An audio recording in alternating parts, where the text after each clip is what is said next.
Hey, it's Chronologically Gaming, the only channel that's perpetually retro because we're playing every video game in order of release, playing the video games you want to see, playing the video games you don't want to see, and playing all the video games that you've never heard of. Welcome everyone to August of 1982. We're continuing our epic quest to play it all, and we last were on the Apple II playing Death Race 82. If you didn't get a good screenshot of the front of the box, there it is. I think the 82 kind of brings it down. Just Death Race by itself is all you need. Alright, so after Death Race, let's see what our next game is.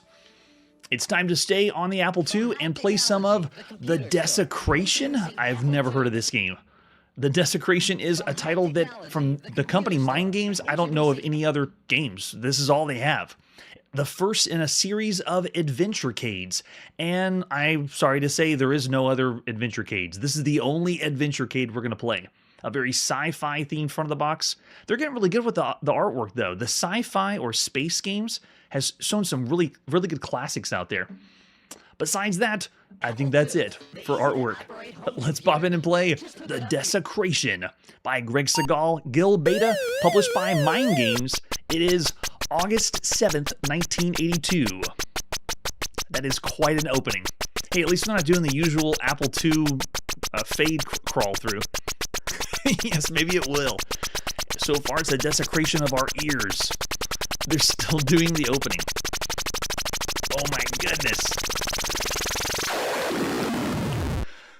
And that's where they spent most of the work. That's it. There's nothing else to the rest of the game.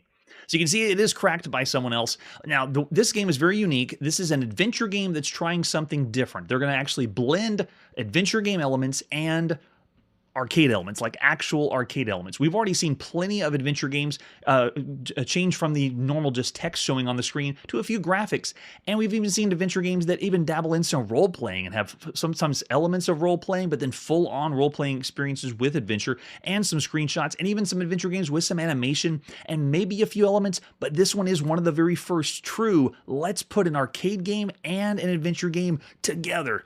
We'll see what happens. So on this main screen, you can pick between just going to the arcade mode. So the mode 2, 3, and 4 is just playing if you want to play the arcade game. We're going to go ahead and do the whole thing. Let's begin the adventure-cade. You're sitting in the living room at your home, having just returned from your last assignment. The thought of a little rest and relaxation is a very attractive one. Although you've been more exhausted than you've been in a while, sleep won't come easily for you tonight. The picture of the girl is stuck in your mind like a fly on flypaper, her innocent eyes pleading for you to save her. But what could you do? Helping her would mean risking the success of your mission. Besides, she was just another part of your job, wasn't she? You shake your head and thrust those images to the back of your mind, to be filed away with the rest of the unpleasant memories of the job. But it's your job, and you do it like nobody else can, because you're the only one there is. You are the intergalactic assassin. You are known for your unique methods and numerous accomplishments throughout the known universe.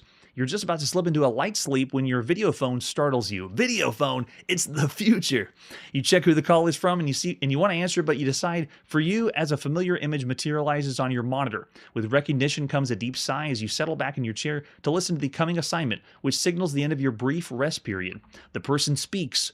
Pycron 9, as you know, is a small industrialized world part of the Pycro Group Corp mining empire. Pycron 9 is the headquarters from which Pycro's chairman Dunmark Pycro pulls the strings of his domain. Pycro has always been known as an aggressive businessman, and as of late has been known to have an eye for easy expansion of his corporate empire. This is what concerns your retainers.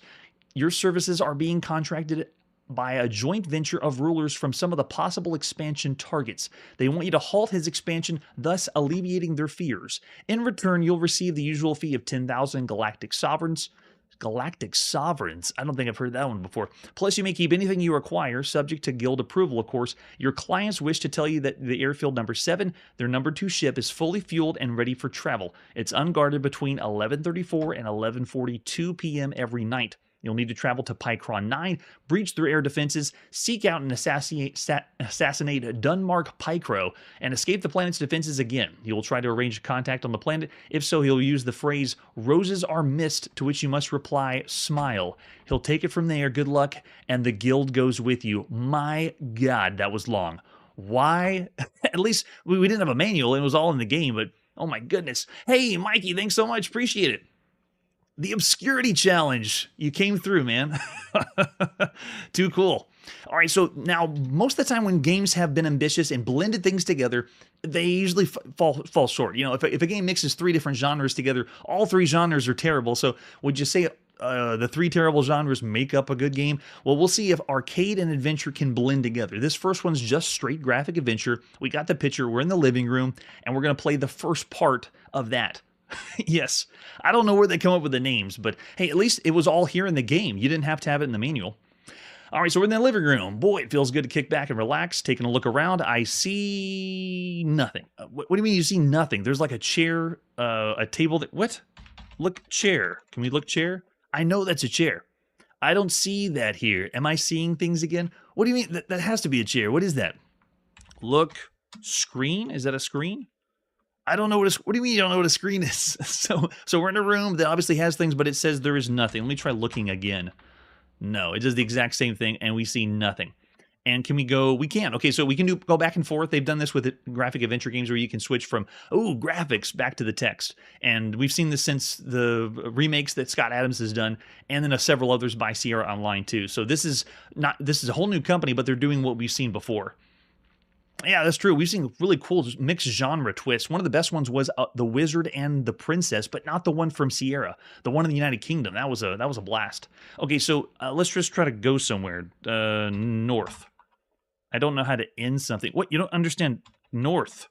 End doesn't work? North doesn't work? Go north? What? You don't know what a north is? I don't think we played an adventure game that's done that. So I'm just doing this for fun because I have the walkthrough here, but it's an adventure game that doesn't follow in the usual tropes. So what we have to do is go right. So we have to turn to the right. So right works. Kabang! I hope that'll kick. That kick will fix this bloody thing. Last time I used this thing, I ended up on the other side of the star system. Taking a look around, I see transporter controls. All right, look, controls. Let's see if we see anything else. Yes, back in your time machine, Victor. That's right. I don't know what Kadash is. It's August of 1982. There's nothing special about the controls. Okay, look again.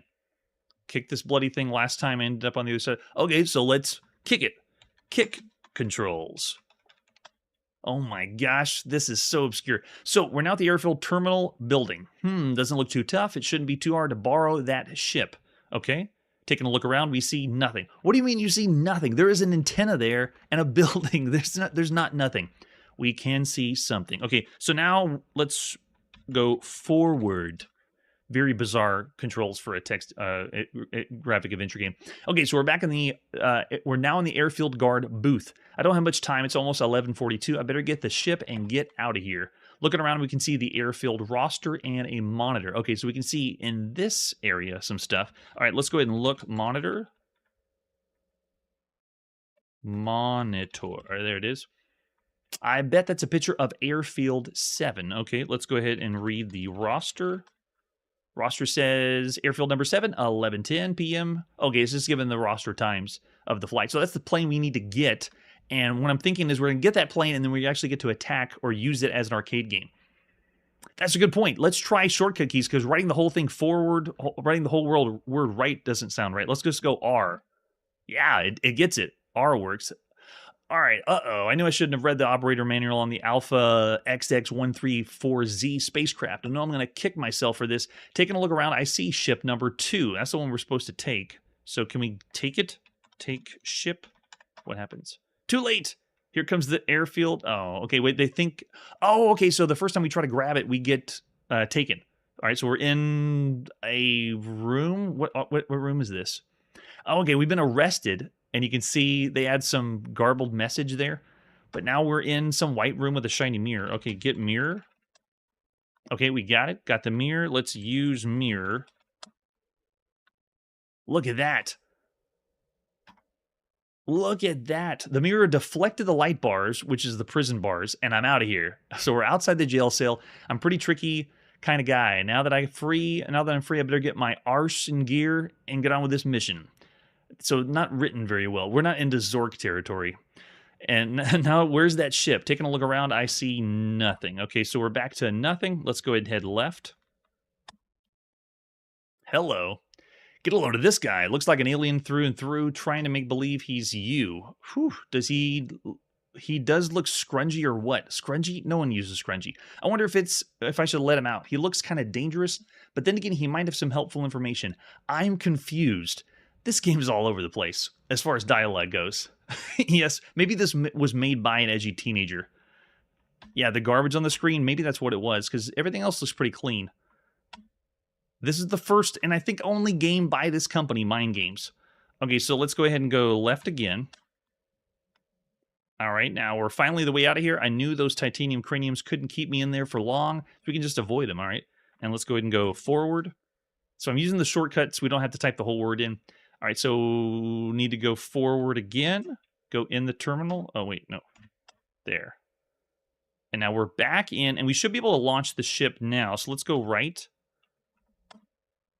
There it is. Nice. So now this should work. Let's go forward. The time should be good. We're inside. Yep. So apparently you have to get arrested and then figure out your way out of being arrested and realize you're locked up with bars. So bizarre. But it is not the most obscure thing we've seen in adventure games. We've seen more. Way more. So a 1, a 2, a 3, up, up, and away on my beautiful ship. Now we say, what, go ship? Oh, and we have to type it first. Go ship. I can't do that here. Start ship. I don't know how to start something. And now it's, what is the computer going to understand so we can actually launch this thing? Yeah, that's a good point. There's a lot of colors here for this. Think of where we come from with Mystery House, the first graphic adventure game. And now look what we got for games in 1982. It's the wave of the future. So what do? We got to do launch ship. Oh, yeah. Now we're going. Yes, Curtis is already there. Very nice. And now the game takes a turn. Whoa, we got some sound. Look at all those guys down there. I feel lucky today. I think I'll take on those scrunge rats with my eyes closed. To operate the ship, type K to use the keyboard controls, left arrow and right arrow, and then shoot, or P to use paddle. We got our paddle plugged in, so let's go. So we are now at the top of the screen, and we're playing an arcade-style game. Very, very rudimentary, but you can see... Oh, they already shot me. Ouch, that hurt. Too bad. And that was their first and last shot, if I can help it. Grunt. So now, because we can switch between graphics and text, you go from graphics to text with the button, but instead of going to graphics, it's now the arcade game. Nice touch. I don't know how I dodged that. So we got like a wave of fire that comes down, and you got to get some really lucky shots in. I need to time these right. So this shot is one at a time, kind of like reverse Space Invaders, but the bullet resets itself if you don't shoot. So if I shoot again, it's going to reset and then start a whole new path of shot. I think, yeah, I timed it wrong. But wait, the ships are doing something bizarre. Down at the bottom, they are speeding up as we get less and less on the screen, almost like true Space Invaders. Am I seeing that right? So it's a very, very simple concept, but just bear in mind, we went from an arcade game to almost a totally separate engine. We went from an arcade game engine to this. All right, I think we're in luck with like we can do this, but look how they're speeding up at the bottom. Even the bullets are going faster too. Yeah, it's nice touch. It's like Space Invaders. Oh my gosh, what in the world? They're coming back? I thought we'd go back to text adventure mode. This is not, I don't know how I survived that. I wonder how many waves you have to go through to make it work. Now, if I continue to fire, watch my shot. The shot just cancels itself out. It's another element of what I call excessive fire mode. If you just keep firing, it'll keep the shot really close to you, but then it doesn't travel. Come on, there it is. Now I gotta watch the shots because we've sped up. And I really, truly feel like this is pushing the Apple II. And with all the enemies on the screen, it slows it down, like Space Invaders, and then speeds up again. And by the way, if I die now, wow, if I die now, bingo, no problem. That minor encounter is a breeze. I wish they would send in the real pilots next time instead of the rockheads. Let's see what's next. So there's the first arcade-style mode of the game, and then you go to the next scene, which is the next adventure-style game. Wow. I can't believe that. Wow, 1984 is when the Coco starts getting those? Yes, it did sound like the way it was emulated. Oh, wait, what's happening?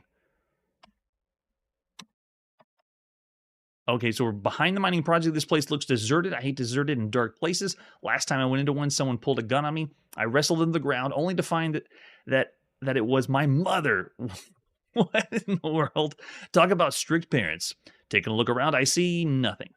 I don't know how to nothing. Interesting. Okay, so can we go forward? Okay, we can. Nice. What do we got? Overview of the Dome City. Holy bejesus. What an operation this Pycro's got going. This place is awesome. Too bad it all has to go. But alas, to achieve this, the planet has been stripped of all its aesthetic beauty, and as soon as all the resources are gone, it'll be left a barren dust world like the rest of his wake. Good stuff, huh?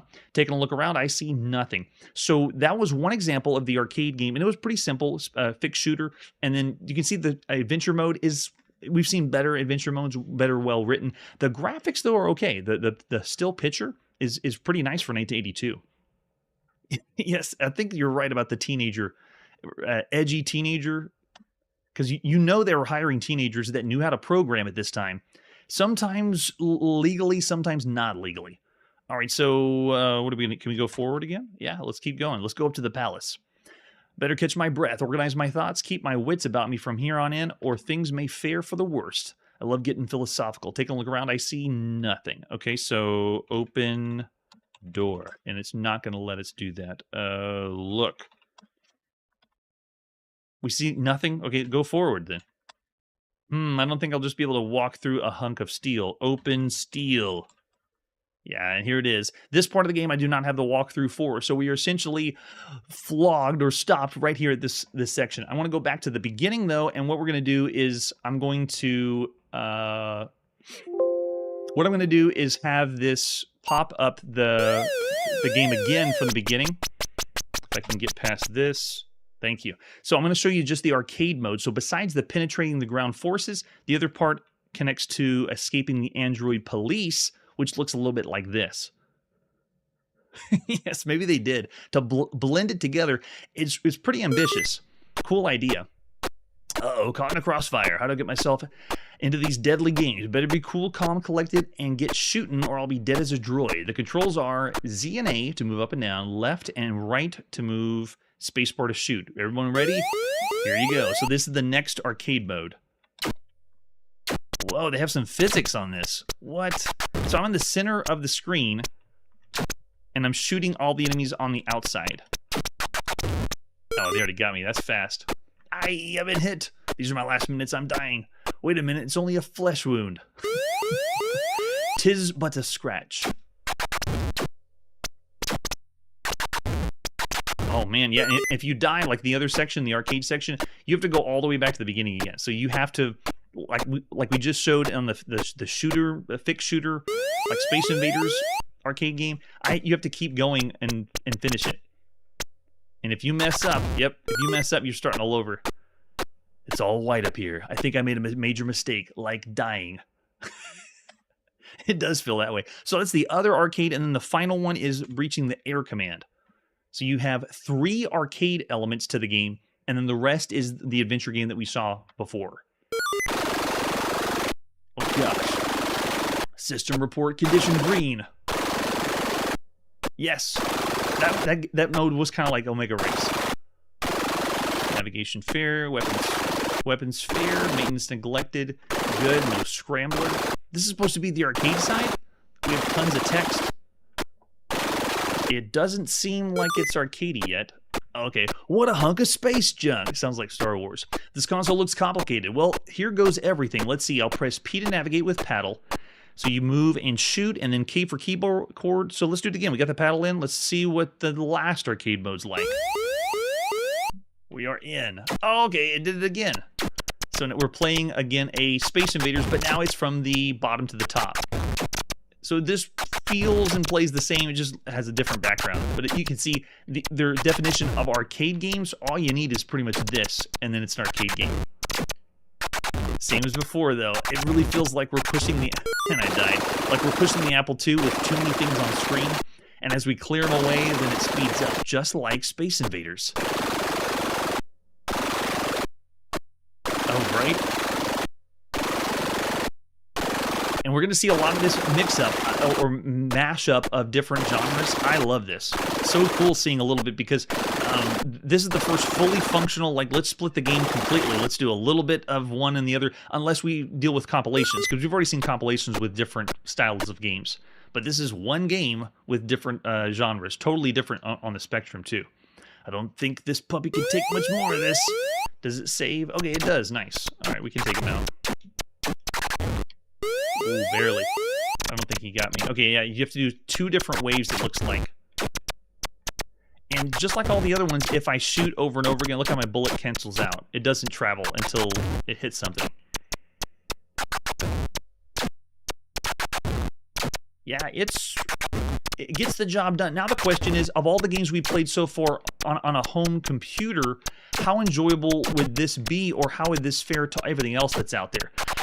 Because of the ambition, and because it's really not terrible. It's not a bad experience for an arcade game. It's not a bad experience for a text adventure game. I'll say 3.5 stars of all the games we've seen up to this point.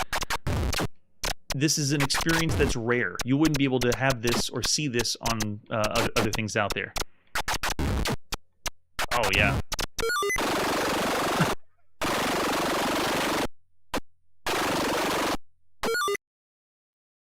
All right, there you go. That is the Desecration. I was actually expecting something more intense with a title like The Desecration, but I'd still say of all the games on the home computer, that's a 3.5-star game. It's an above-average title, and it's an experience that you can't have on any other home computers. While slightly dumbed down, if you want to play only adventure games, there are better ones. If you want to play only arcade games, there are better ones. But this one's pretty cool fun. Yeah, Errol's with me, 3.5 stars. Yeah, and it is more playable. Very simple arcade game, so it's easy to pick up and play. The second mode, though, that was a little different. It was more like Omega Race. Yeah. Oh, even 4, Errol. Nice. All right, let's see what our next game is. After that, we are still on the Apple II. This is Escape from Rungistan. Rungistan is one we saw in the last issue of Video Gaming Illustrated. And here is the box. They went all out. This is another one by Serious Software, written by Bob Blastchild. Way to go, Bob. The adventure game for the Apple II. This is yet another adventure game trying something different of something we haven't seen before. So it is not going to be going as crazy as a full-on arcade game, but this one does try a few things different. You wake up with the worst headache in your life in a dank, sleepy jail cell in the middle of mid-African nation of Rungistan, a made-up nation. First thing you hear is a couple of rotten tooth guards laughing about how you're going to be shot at sunrise. Could this be what your travel agent meant by a vacation you'll never forget? But there is one thing to do: break out and escape. This will be a long and treacherous journey. You must be crafty if you are to make it alive. There are many dangers to avoid and several skills to acquire as you head for the border. Rungistan is a country of severe climate and topography. Add this to the fact that it's inhabited by snakes, bears, cannibals, and guerrilla warriors, and you'll soon realize that this is going to be a picnic. Only the very clever will live long enough to be able to demand their money back from Honest Bob's Discount World Tours. In assembly language and AppleSoft, it's saying here, and we need 64K on Apple Disc or Apple II Plus with 48K. 64K on the Apple. I think that's the first time we've seen a game display 64K of memory needed on Apple. We've already seen it for IBM. Whoa, it's getting bigger. Let's see the other artwork we have for Escape from Rungistan. There's the 5 1/4 floppy disk. Glad to play another one by Serious Software. They aren't new to the adventure genre. We've already seen some that they've done before. Now, Escape from Rungistan, how do you play it? Oh, there it is. They have the same story we had before. To begin, we put the disc in. As usual, begin from the beginning of the game and then say yes or no for the options. The commands are keyboard only. We're going to be playing an adventure game. The verb and first noun are used by the computer. For example, give candy to boy. You just got to say give candy. So 2-word text parser. If you type in give, run, eat candy to boy, it's just going to say understand, give candy. And it does use abbreviations. Thank God we got north, south, east, west, up, and down, which will work. And then we have some special commands that you can see here. Every adventure game always has them. That's why it's so helpful to have the manual.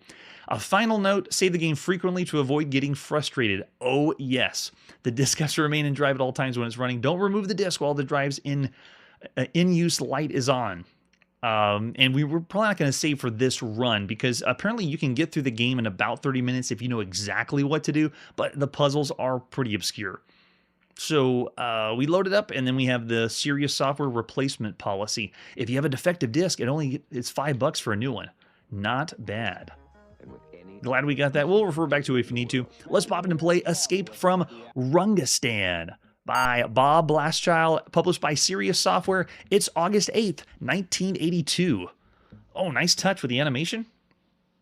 Isn't that box incredible for a computer box? It's one of the best by Serious Software. It's done very well. We're going to have fun is what the front of the box tells us. Okay, so it begins with nice cursive of Bob's name there. Do we need instructions? I don't know. Do we need instructions? We're about to cross the border into the country of Rungistan in Central Africa. They don't like foreigners, especially ones that play with computers. Uh-oh, that's us. If you cross the border, they'll probably throw you in jail and shoot you at sunrise. Your only hope in the case would be escape from the cell and make it back across the border. It's a long and tough journey. Make sure to look at things closely, for there are many dangers to avoid and skills to acquire. You can enter an entire line of input as a response to enter command. A really long one, but it's only going to understand the verb and noun. So it isn't strictly a 2-word text parser. It's slightly more complicated because it'll understand a longer string, but it only picks up the noun and verb.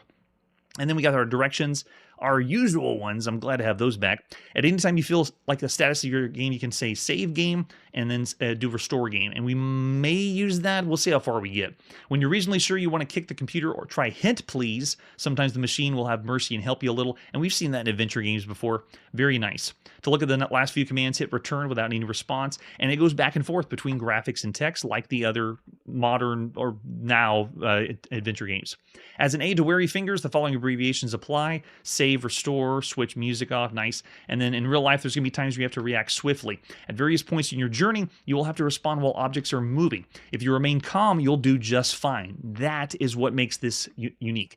We've already seen adventure games with some graphics or animation, but this is one of the very first adventure games that includes quick time events, where at a certain point, you have to use your fingers and type fast certain commands while it's happening, or otherwise you'll miss out, which is why we probably would need to save.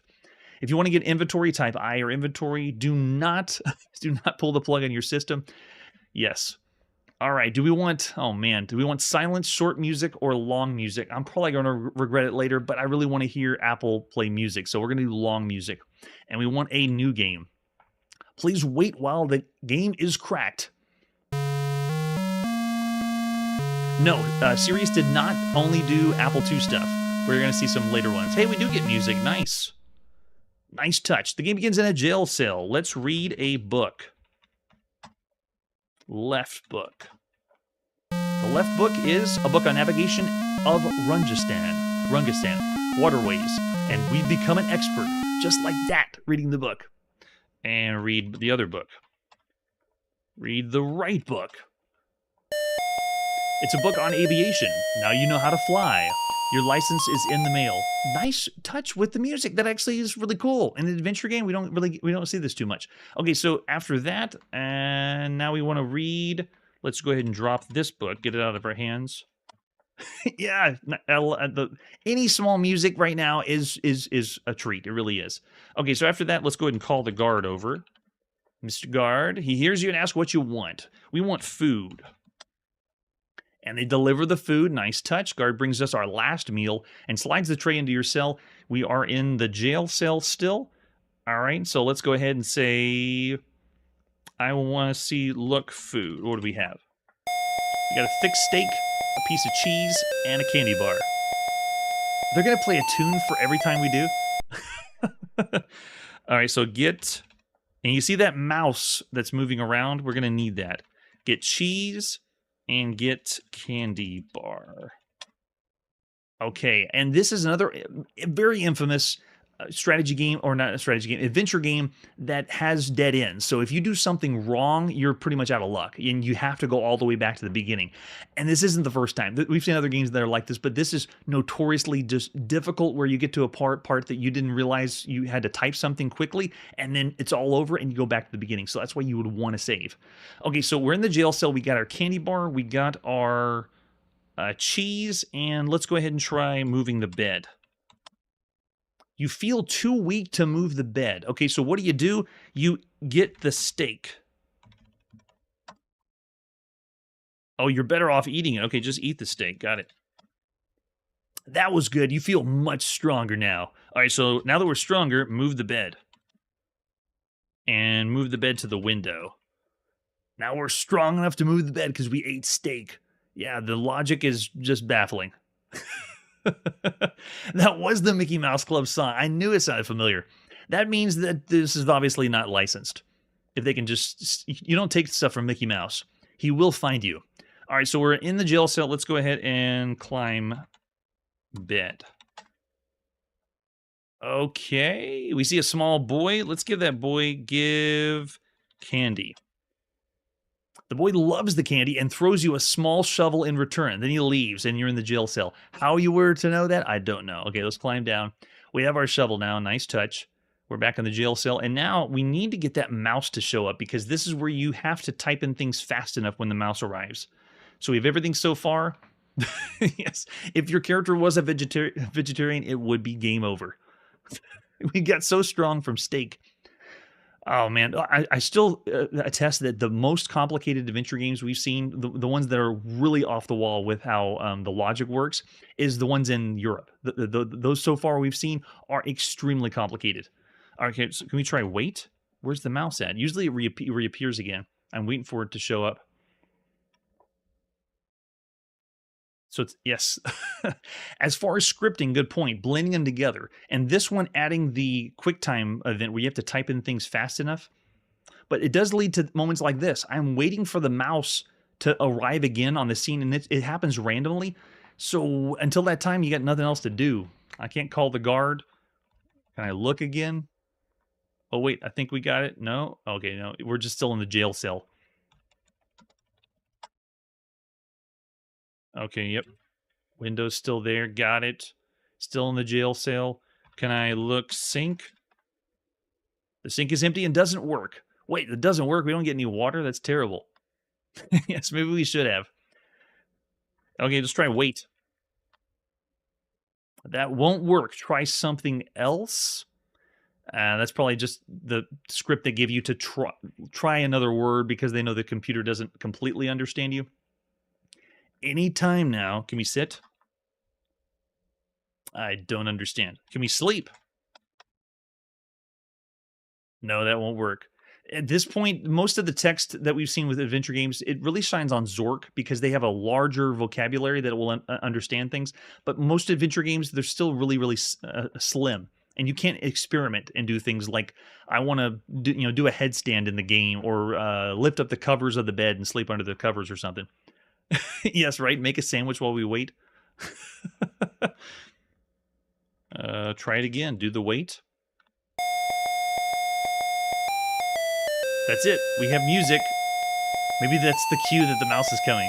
It's Mickey Mouse Club. Yes, give. Cheese. No, I spelled it wrong. No, give. And if you get the typo during the QuickTime event, then that's what happens. Man, this channel's like real-time 1982.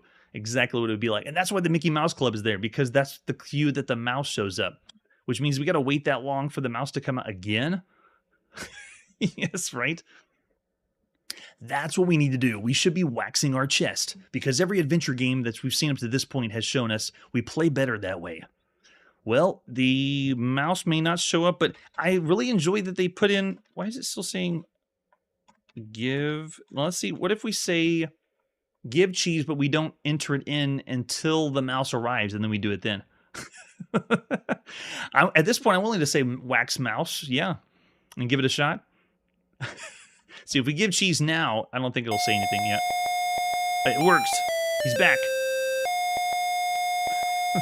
With Mickey Mouse Club.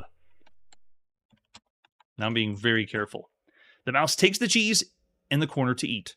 Get mouse. Got him. Nice. Okay, now that we got the mouse and the cheese, now we're going to go ahead and move the bed over, and we get that part. Next, we can dig the hole. Where? Let's dig it at the wall. That was fast. We've dug the hole in the wall, and we're in the jail cell. All right, so now let's go hole. It reminds me of classic Sierra adventure games. Okay, now we're in the courtyard. It finally worked. Yes. When things like that happen in an adventure game, I really want other people around. If you remember playing these and having no one in the room, it didn't feel as accomplished, but when you have other people there, you're like, I got it, I figured it out. Everyone come over and look at the next picture. Here it is. Yes, we're not in the jail cell, so we're free. We're in the courtyard, so now let's go ahead and head south. Oh, gosh. Or the prison recreation area. Nice touch. All right, let's go up the prison recreation area. And we're still in the prison recreation area. Get rope, which is obviously a noose. All right, after we get the rope, let's head down. Nice touch. We'll go ahead and go north now. Back where we were. Now we're going east. We're going to need that rope and the mouse for something. Okay, so we're in a deep gorge to the east. And now we have to run toward the gorge. Oh, nice. Here we go. And quick, type jump. And if you type it too late, you will fall into the gorge and die. So another quick event. You got to type jump as fast as you can. What a breathtaking adventure game experience. Even though I wouldn't say Sands of Egypt. Sands of Egypt still was pretty cool with the presentation that they had. This is another new experience with adventure games. It's not as graphically amazing as Sands of Egypt, but still pretty cool. All right, so after that, we jump to the edge, and now we're going to head east. We made it to the other side. We're on the edge of the desert. Another desert in an adventure game. Is that supposed to be a requirement in 1982? All adventure games have to have a desert. All right, so after that, let's head east again. Still in the desert, and this is us lost in the desert yet again in another adventure game. It baffles the mind. All right, we're now at the path along the river that leads into the mountains. And let's go ahead and head north. Ooh, nice. Path along the cliffs. All right, going north again. Wait, what's happening? It stopped. The cursor's blinking, but it's not letting me type anything. Oh, maybe we have to type. No, the typing's just stopped on me. That's strange. Oh, wait, it's back. North again. Let's see if it understands. Okay, it does. Good. Now we have a path along the cliffs. After we go there, let's go ahead and head north again. Just avoid the hole. Don't worry about it. All right, a bridge ahead. And bridge over the River Kwai. They're just picking lots of cool... It reminds me of the other games we've seen a little before this, that they have just a small few notes for a song, but anything they put in just makes it very charming. Yeah, pretty cool. All right, so we're now at the bridge, and we're not going to go to the cave because it's going to be not. It's not going to be necessary for this run through. All right, so let's go ahead and cross bridge. I feel like this is going to have another game. Crossing the bridge. What? Did I not spell it right? Okay, go north again. I'm not close enough. Oh, I'm sorry, I wasn't close enough. Now across the bridge. There it is. A strong wind's causing the bridge to become unstable. Quick, go east. Nice effect, though. Jump. Forward. You rode the bridge into the river. The bridge survived. You didn't. You are dead. Hey, that reminds me of King's Quest. Whenever you die, they have a nice little quip at the end. I'm not going to see that for a few years. Do you want to try again? Against my better judgment, yes. Now, this is why you would want to save and then continue where you left off, but notice it was another event that was captured and you had to type in something fast enough. Yeah, so pretty cool. Now, this one isn't as quaint as blending the arcade together, but you can kind of see what they're doing here. It's a nice idea. All right, so that was Escape from Rungistan. Of all the games you could play on a home computer, it's still around the range of the average adventure game. The QuickTime event adds a little bit to the element, but we've seen better ones that are well written. I still say around the average range if you think of all the games we've seen so far, around 3 stars.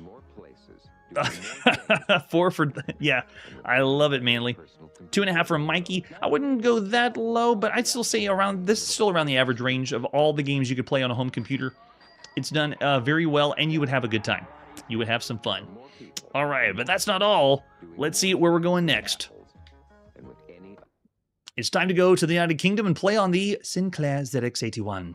This is City Patrol. This one and the next game were originally part of a dual package you could play. We're going to separate them because the dual package, I believe, was late 81 when it came out, and I wanted to showcase them individually because they're pretty special in their own right. Oh, very nice. All right, so City Patrol, let's take a look at the box. This one is the cassette box. Another sci-fi style game. We have just a UFO on a city backdrop. Looks very dystopian. Nice touch. And this is Macronix.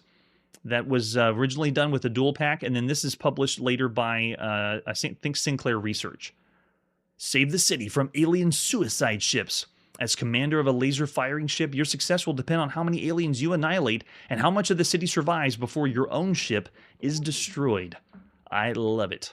And there's the original, the mix of City Patrol and Sabotage. You only need 16K to play these games. So amazing. And the other version is just an alternate one. Let's pop in City Patrol by Don Priestley. Way to go, Don. It's August 10th, 1982. So this one is the one that's published by Sinclair Research. The first one was Macronix. So if you want to be sticklers on when the release dates were, kind of like I am, I would understand. Wow, what are we seeing here? This is already amazing. This is a 16K game on the ZX81, and the screen has the text for the title, but look what's happening in the background. That is multiple layers that appear to be scrolling, like parallax scrolling, happening on the ZX81. I cannot believe my eyes right now. Yeah, there's even the city skyline in the background's moving slowly. What in the world's going on here? Yes, ZX. I didn't know ZX81 had this. You could do this on this system? Or the Timex Sinclair 1000? All right, I'm curious.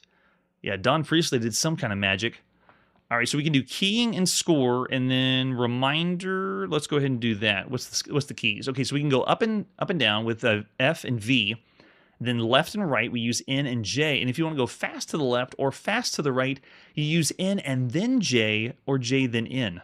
If you hit an alien, you get 100 points. Buildings, you lose. Oh, you can shoot up buildings? Cool. Any building destroyed by the alien, you loses 10 points. So cool. Okay, so which game? We'll start with a moderate game. I'm very curious. Okay, here we go. Okay, I see the alien there. Oh, we shot the building up. Darn. Let's see. Move over to the side. Wow. This is amazing. So this cursor in the middle of the screen, this is what I have to shoot. And then to move left and right. Oh, wait, I can go up? What? I can fly up higher or down lower. I don't want to even go for the alien right now. I just want to fly around. From a first-person perspective, I'm flying around the screen. Look at this. Can I move? Can I move diagonally? I want to see this. What? Oh my gosh. Okay, I'm not even going to complete the objective. This is blowing me away. How in the world? There has only been 1 or 2 of all the home computer games we've played so far that had parallax scrolling to this depth. Well, I don't even think anything has parallax scrolling to this depth. I think we've died. Yeah, we've just been wasting time while the alien blows stuff up. Yeah, it's blowing up all the buildings in the background. Whoa. Now, the controls are quaint because you have to get used to the ZX81 keyboard, but the ability to move like this from a... Look at this. I don't believe it. They don't give you a ton of freedom to move. You know, you're just going to go up, down, and then if I want to move fast... Oh, look at that. Whoa, and you can warp it really quick using the fast scroll. What in the world? I'm blown away. And you're having to hunt down... You can see the alien UFO in the background. It's a really small white blip, but the white blip is hiding behind the buildings. Yeah, and it comes down and blows them up, and we're losing points. There he is. Get him. No, get him. Wait, I thought I had him. Wow, that's impressive. Well, now I want to see if it actually works, because the explosion hits. That's my shot, but it doesn't seem like I'm getting a hit on it. Yeah, right? We played the flight simulator on this one. This is way better than the flight simulator. This is just fun to be able to fly around. As usual, mostly as usual, we don't have any sound on the ZX81. We've only played 1 game that had sound, so 3-level parallax. Look, we have one right in the foreground, then we have one behind that. Wait, there's another one. That's 4 levels. There's another one behind. Gosh, yeah, it's blowing up more buildings, so it's harder to tell. Now, you have to get this sucker. It's really tricky to get the UFO. Let's see if I can get him. Wow, yeah, he's flying to the side, and you gotta... I think, yeah, we're gonna lose a lot of points because we're just not playing as well as we should. This is amazing. I don't think... this is bizarre seeing this from the ZX81. We haven't played any other computer game trying to do this. This many levels of parallax. Yeah, why you need the 16K? Truly amazing. Wow. And there it is, the UFO in the background. Can we get him? He's going to crash, I bet, right? So you can lose points by, like, blowing up buildings. He got us. I can, like, shoot this building down. Look at that. And then go in this one. And you can go around and destroy the buildings. Look how many... Wow, that's so cool. So even though you're not supposed to and you lose points, it's just cool to go around and shoot the buildings down. Look at this. Wow. It's showing you also with a flash what level of the parallax it's on. Man, that's amazing. Too cool. And the fact that it's able to do it while you're going diagonal. Look at this, the diagonal scroll. Oh my gosh. Now I want more games right now. I want to play more games that are like this. It's too cool. Yes, even Moon Patrol only had 3 levels. This is 4. I need to reset it so we can see the buildings from the beginning. We've destroyed, and the UFO's destroyed too much. If you look at the top right, we have severe damage. Who's the bad guy? Us or the alien? I think it's us. Oh, man. Really cool. So I haven't even done the objective. I haven't even blown up the alien. Can we even do that? Let's see if we can get him. Got him. There we go. Okay, it does work. So you have to get your reticle in the right spot. It's really tricky. You've been alienated. Awesome. Our score was negative 1,310. Any key to start another, and then L to change the game level. Well, just for fun, let's go nuts and see what the crazy... Let's do impossible. What's impossible look like? Wow, this is nuts. There's so many buildings. Let's see, I think I saw the UFO over here. It almost seems unreal that it's able to scroll like this. I hope we see more games by Don Priestley and he does crazy things like that. Yes. Yeah, four and a half for just if we're doing just the ZX81. Yes, I'm with you. It is one of the best games on the ZX81. It's up there with Mazogs. If you've seen Mazogs, that was a lot of fun.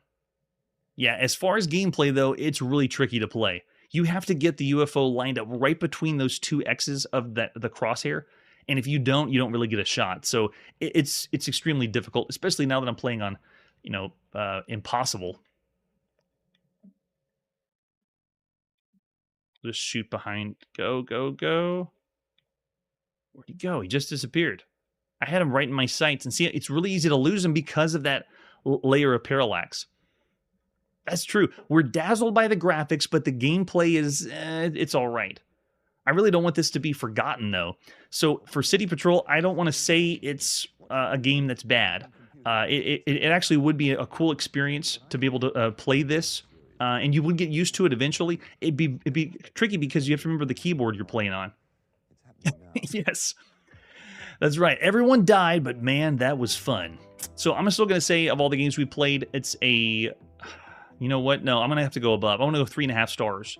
Just because of the way it looks. I don't want it to be missed. The City Patrol has to be understood how cool this is. Yeah, Mikey's going 3.5. Yeah, definitely 4.5, maybe even 5 for ZX81. But yeah, I'll go 3.5 stars of all the games on a home computer. That's pretty cool. But that's not all. The other part of the two-part package was by the same place as Sabotage on your ZX81. Let's check out the other title that was on the same cassette, or originally by Mechronics. So this is now the later one by Sinclair Research. And yeah, there's the original with them jumbled together. The whole screen represents a plan of a compound in which you randomly place boxes of ammunition. The two participants are a guard and a saboteur. You can choose to play the guard or the saboteur. The computer will control the opposing character. It's suggested you start off being the guard, as it's an easier game. If you play as the guard, you move around and you trying to take out the saboteur. First thing you'll do is indicated by the place on the compound, the explosive charge will do the most damage, and then you blow things up. The guard will, I think you play as the letter S when you're the guard. And, oh no, the S is for the saboteur. You play as the G. When they stop thinking you have sufficient time, then you move your position to where the saboteur is and try to blow them up. And then it roles are reversed. If you play as the saboteur, it's a different type of game altogether. The 200 boxes are going to be placed in the compound, and you get 40 free moves before the guard becomes active. You find a suitable place and plant your charge, and you have 10 moves to retreat to a safe distance before it explodes, taking with it a maximum of 50 boxes, 10 points a box. So 2 different ways to play, or 2 different kinds of games that are in this, done a little differently than what we've seen before. Let's pop it in play. Sabotage. Again by Don Priestley. It is now still August 10th, 1982. All right, so you move around with WSHJ and you place bombs pressing E. The objective is to blow up boxes and the guard without hurting yourself, placing bombs, running away, and we wish you good luck. Are you ready? This game is like Proto Bomberman. Really excited to show this one off. Pressing the key for Sabotage. Not as impressive graphically as the City Patrol, but this one's still pretty cool in its own right. Yeah, there we go. The chain reaction explosions is what gets this one. If you had this originally, when it was just Mechronics that published it, you would get this 2-in-1. It wouldn't be separate like we're showing it. Yeah, and you can be the guard. Now, it's not a 2-player game, though. You have to pick one or the other. So do you want to be Saboteur or the guard? I'm going to start with the Saboteur by going number 1. And then I'll play a little bit of the guard. So it happens in real time, and it generates this randomly. They're going to put all the crates out there. There's all the bombs that are explosives. And then whenever you begin, it's like a top-down maze game that we've seen. I am as the S over here. Oh, this isn't good. I'm trapped. Can I move any of the boxes? Uh-oh, not good.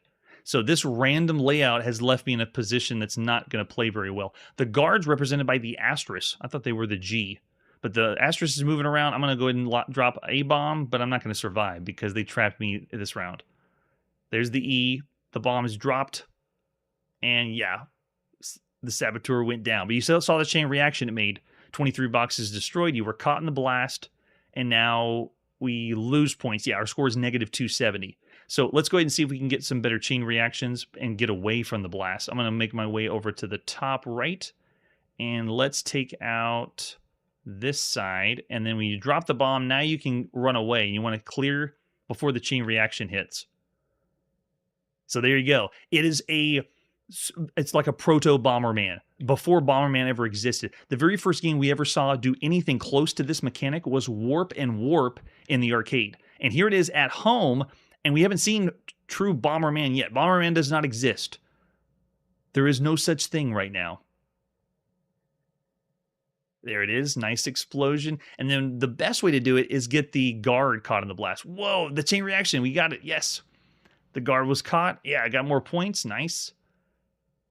And you can see every time that you reload, it brings a few things back randomly. But the idea is trying to make the biggest explosion, most chain reactions, and survive. All right, I'm getting the heck out of here before... Go. Oh, the guard shot me. Nice touch. Yes, that's true. We've come a long way since Pong. So much fun. All right, so showing you what the guard's like. If you do the guard mode, it's kind of like a different game.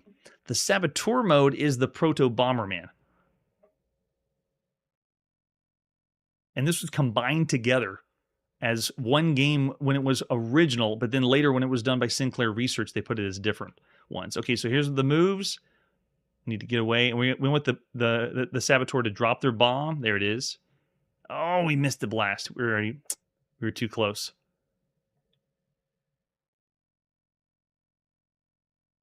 Oh, yeah, gameplay-wise, I would consider this better than City Patrol. Yeah. Cool idea. So you can see on the bottom left, it's showing the moves. And then once I do a certain amount of moves, then the Saboteur does his. Okay, got it. We survive. Nice. We now get to play as the Asterisk. Okay, moves 49. I'm going to move myself over here to the corner. And then the Saboteur does its move. What really would have made this game impressive is if you could play at the same time. One person gets to play as the Saboteur, one person gets to play as the guard. And is that going to be done? Are we going to see that game later? If we don't see that later, then why has nobody done that with any game where we can play this at the same time? That is awesome. So that was 2 games in one originally, and then they split it apart. For Sabotage, I still say it's a pretty cool time, and especially since it was combined together, I'm going to rate them the same. 3.5 stars if you consider all the games you could be playing right now on a home computer. Yeah. I know, and I don't know for sure if this came out or available on the Timex Sinclair 1000 unless you imported it from the United Kingdom. But a really good time and a very creative time. Now, it's time to put the video game playing on pause. Thanks for hanging with me while we played some ambitious adventure games. Tune in next episode for It's a Bird, It's a Plane, It's another arcade game by Namco. And speaking of arcade games, is Mario the bad guy now? That's it for today, and like I always say, I'm sure if we go fast enough, we'll be able to play all the games. Hey everybody, thanks for checking out the channel and joining me on my quest to play every single video game in order of release. We'll be streaming live every weekday at 9 p.m. Central, so join us and let us know if we miss any games along the way. This video would not be possible without Launchbox, RetroArch, and MAME. Tell all your friends there's some crazy guy named Chronologically Gaming trying to play every single video game. We have links down below that'll send you to places like our Discord and Patreon, and one that says all the video games we've ever played. If you go there, it's a list of everything, and you can click right to the game you want to see. Chronologically Gaming is the name to look for. We are perpetually retro, and we will catch you next time.